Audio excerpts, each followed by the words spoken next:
Allahu akbar, Allahu akbar.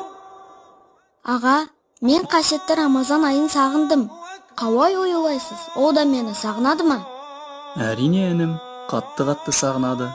Сол себепті сені көру үшін ол жыл сайын 10 күнге ерте келеді. Айтпақшы аға, менің телефоныма досымнан мынадай хабарлама келді. Биыл Рамазан айы пәленше күні басталады. Пайғамбарымыз Рамазан айының келуін кім бірінші болып ескертсе, оған тозақ оты харам болады деп айтқан екен. Осы рас па? Жоқ інім, бұл жалған тоқма хадис. Пайғамбарымыз оған Алланың игілігі мен сәлемі болсын, мұндай сөзді айтпаған, және оны таратуға болмайды. Пайғамбарымыз Мұхаммед оған Алланың игілігі мен сәлемі болсын, кім менің атымнан мен айтпаған сөзді айтса, сол тозақ отынан өз орнын алуға дайындалсын деп айтқаны жеткізіледі.